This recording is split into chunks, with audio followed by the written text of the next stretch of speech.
Malayo man kami sa ating bayan, Kuwait ang lugar ng aming laban. Buhay OFW, tuloy ang kwento. Luto kain, pasyal sa bawat araw na ito.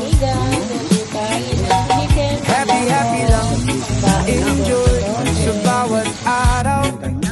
Yun, no? Welcome back po sa aming Buhay Kuwait na naman. At nawala yung ating sounds. Magsa-sounds tayo saglit lang. Yun, para marinig nila yung ating sounds. Oh.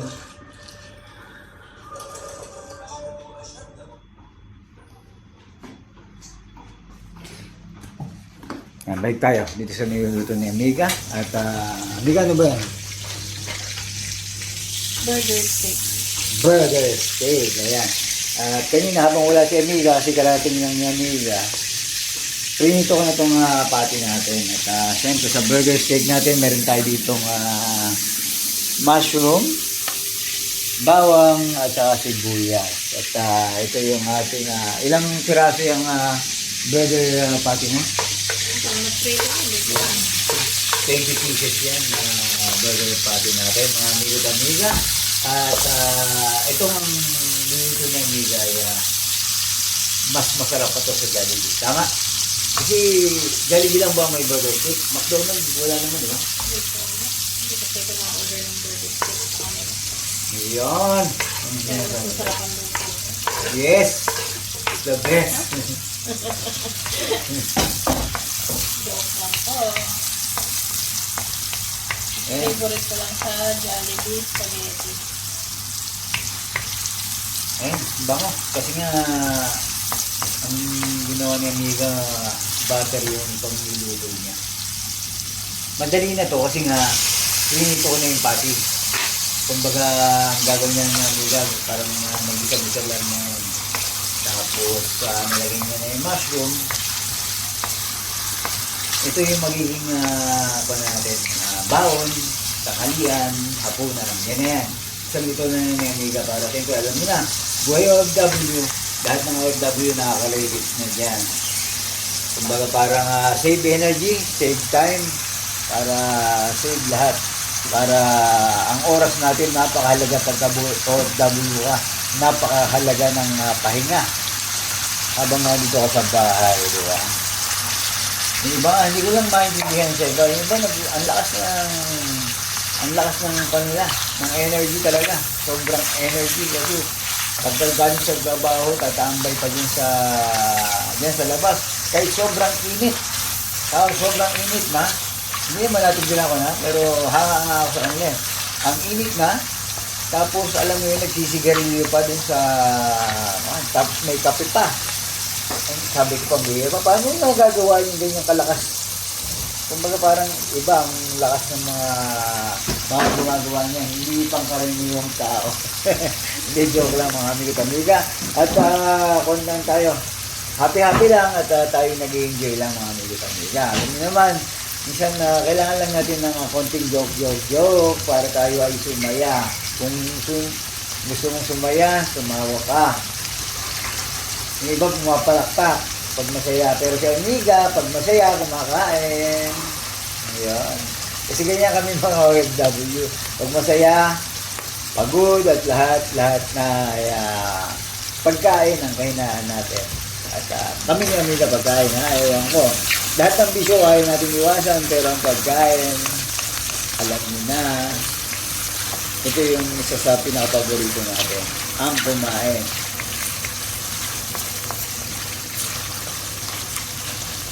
Ayan, lalagyan mo ba yung tubig?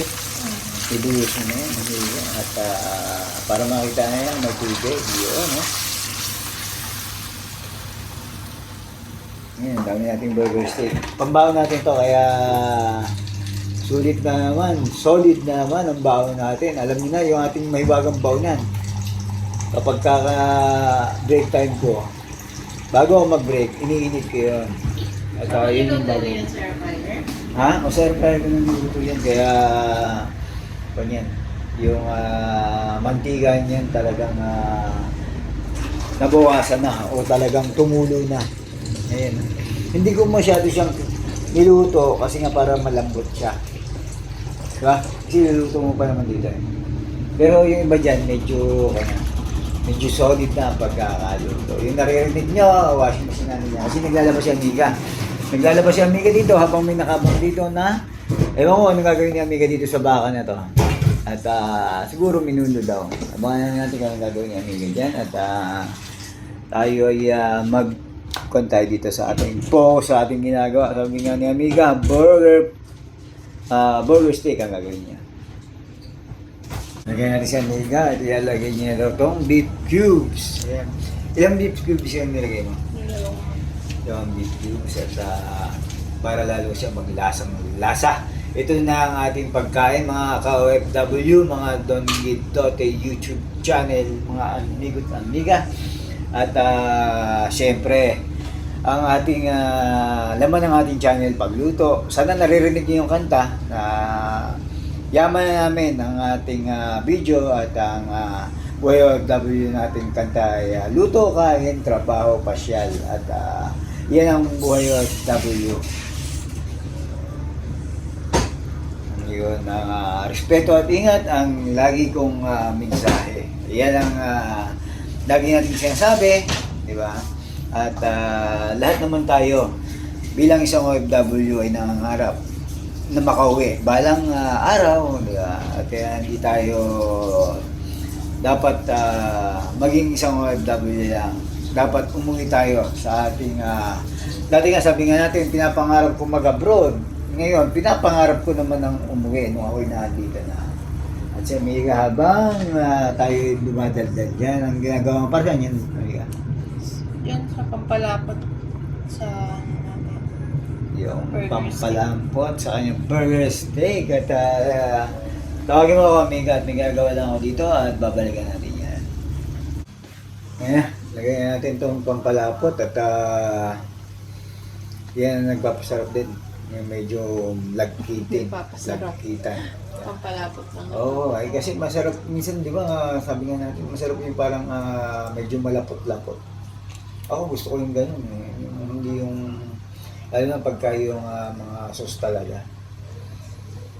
Parang sa akin, para lang sa akin to wala nang kontra, akin lang to. At parang mas nakakaon ako ang tawag doon, mas lalo akong nakasarapan pag medyo malapot yung kinakain ko. Kasi is mahilig siya sa sauce. Yun. Sabi niyang malapot. Yan, mga ganyan, ganyan. Diba? Isipin mo kung hindi malapit yan, parang tubig lang, diba? Parang wala lang.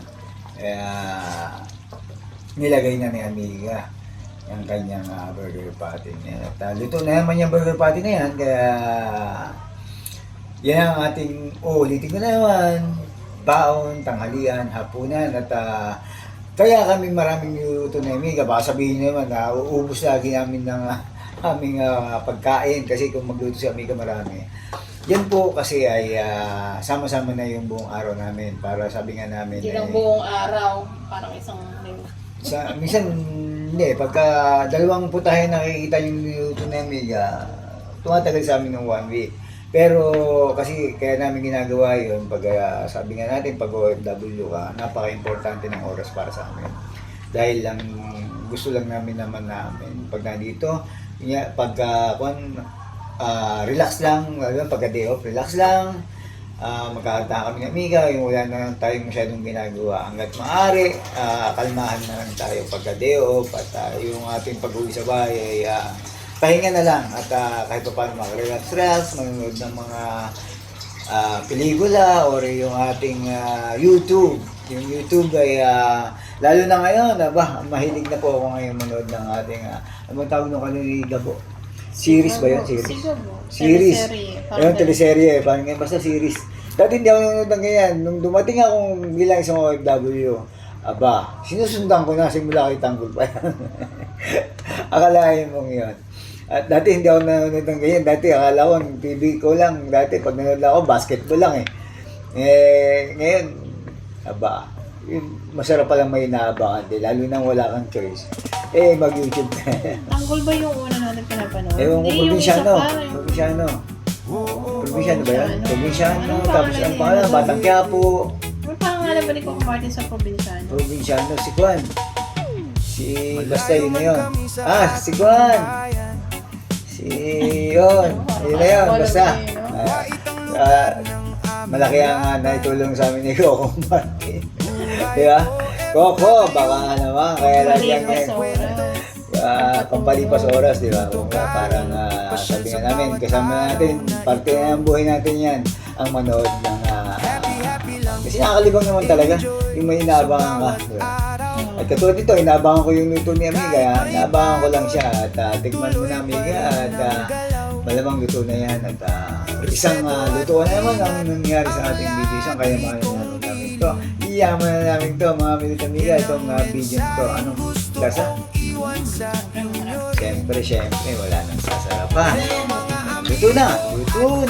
Ayan, sana nagustuhan nyo ang ating video at ito na yung ating magiging ulam.